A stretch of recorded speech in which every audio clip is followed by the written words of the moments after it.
હાલો, જય શ્રી કૃષ્ણ. મારી ચેનલમાં આપણું હાર્દિક સ્વાગત છે. આજે આપણે બનાવીશું ચીલી ફ્લેક્સ અને ઓરેગાનો. સૌપ્રથમ આપણે લાલ મરચાં સૂકા લીધા છે, એને આપણે આવા ડંટા કાપેલા છે, અને આ અજમા લીધા છે, એને આપણે પાણીથી વોશ કરીશું. આવી રીતે એમાં માટી વધારે હોય છે, એને એકદમ સાફ કરી લેવાના, અને પછી સૂકા કપડામાં આપણે સૂકવી દેવાના. આવી રીતે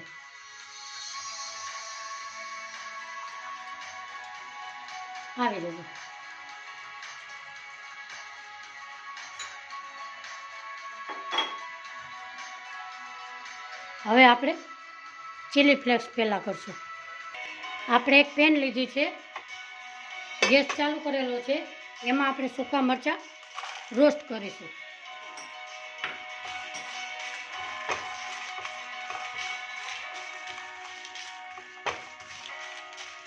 એને બહુ પકવવાના નથી, ઇઝીલી આમ તૂટી જાય એવી રીતે આપણે કરશું.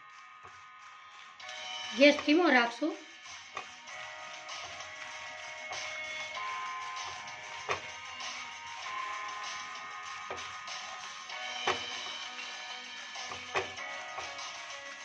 આજની મારી રેસીપી ગમી હોય તો લાઈક કરજો, શેર કરજો, સબસ્ક્રાઈબ કરજો. સબસ્ક્રાઈબ કરી બેલ આઇકોનના બટનને જરૂરથી દબાવજો. આવી રીતે આપણે શેકશું. હજી આપણા મરચાં ઇઝીલી તૂટતા નથી, એટલે આપણે હજી રોસ્ટ કરીશું.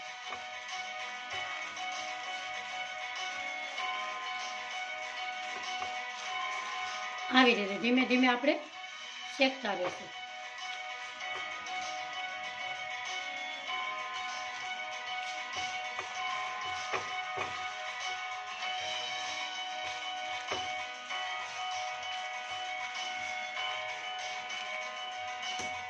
આપણો ગેસ બંધ કરશું અને આપણે એક ડીશમાં કાઢીશું.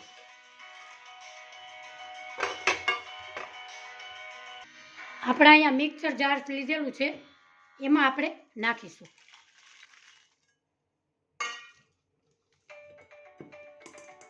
અને મિક્સરમાં ફેરવશું. આપણો ચીલી ફ્લેક્સ પીસાઈ ગયો છે, એને આપણે દરદરો પીસેલો છે, એટલે આપણો ચીલી ફ્લેક્સ તૈયાર થઈ ગયો છે.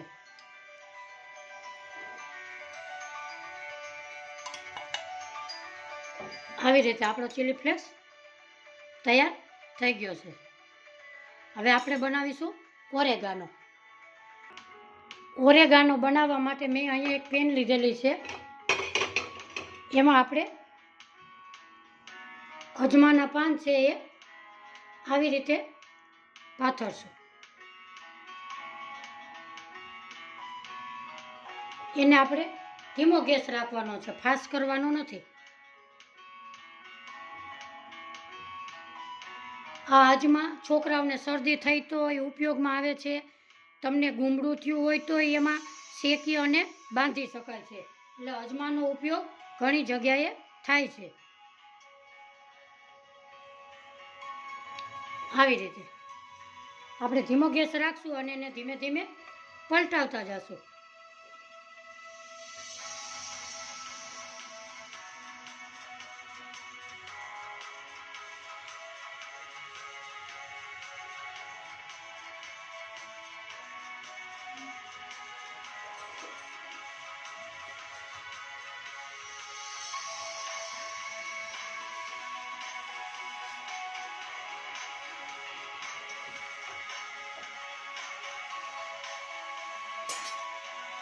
એમને હાથ ગરમ લાગે તો તમે આવી રીતે ચીપિયાને મદદથી પલટાવી શકો છો.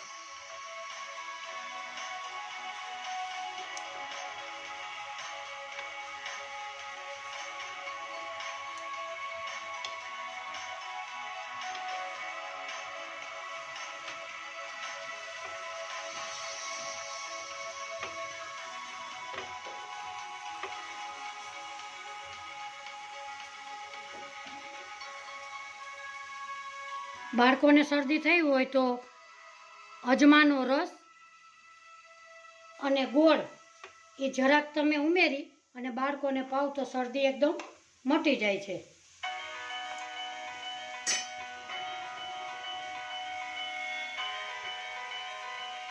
આવી રીતે બધાય આપણે ધીમા ગેસે શેકી લેશું. આપણા પાંદડા રોસ્ટ થઈ ગયા છે. હવે આપણે એક ડીશમાં ઠંડા થવા દેશું.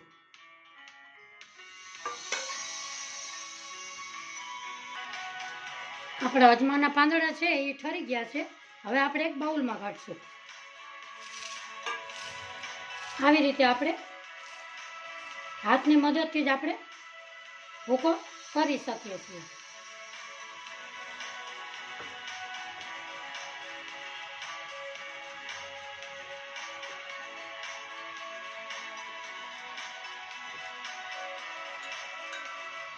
આવી રીતે ઘરે તમે ચીલી ફ્લેક્સ અને ઓરેગાનો બનાવી શકો છો.